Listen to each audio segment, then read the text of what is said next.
So moral distress is when what you think you should do and what you actually are doing or are able to do just aren't in sync. There are lots of ways of describing it, and there are very related concepts like compassion fatigue and burnout. But the component of moral distress that's important to recognize is that moral piece. And that's what's triggered when I say what you think you should do, what you think you ought to do, and what you're actually doing just aren't fitting together, and it makes you feel bad. Right? And bad is an ethics word. It's a moral word. And so you feel like you're not living up to your best self. And this is happening to nurses.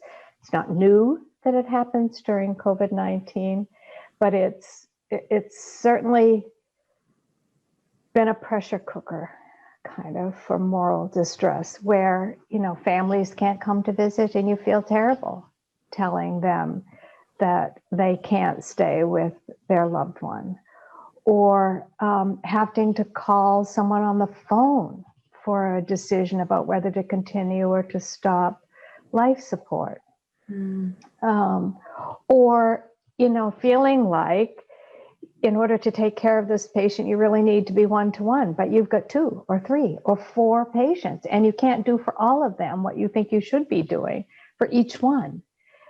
So those are, just a few of the examples that generate moral distress. So you talked about that inner feeling of feeling bad. And as nurses, we all know what that feels like. Are there actual physical or physiological symptoms that nurses may experience if they're chronically feeling moral distress, or maybe even acutely?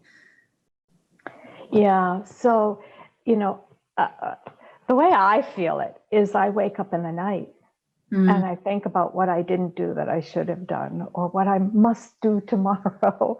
And it's that's not a very high level of moral distress, but it is, my brain somewhere in there churning about what I ought to do.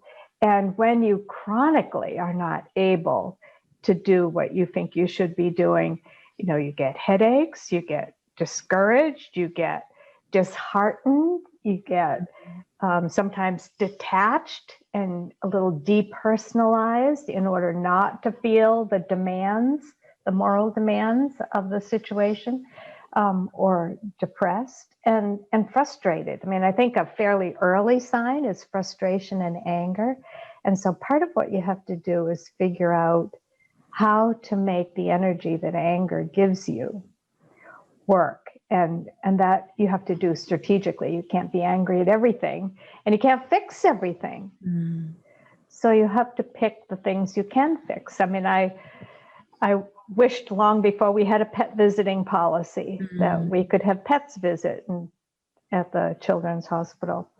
In COVID, a nurse told me of a patient that everyone knew was dying, and they smuggled in this woman's little puppy. It was a small dog, not a puppy. And I thought, well, there's strategic rule breaking for you, and That's sometimes right. it takes that. I mean, I'm not advocating lots and lots of rule breaking, but still, you have to attend to those feelings that tell you you're experiencing moral distress, and figure out what's out of sync. What couldn't I do that I thought I should do? And what can I actually do? Is this a situation where I can do something different? Sometimes it isn't, but sometimes it is.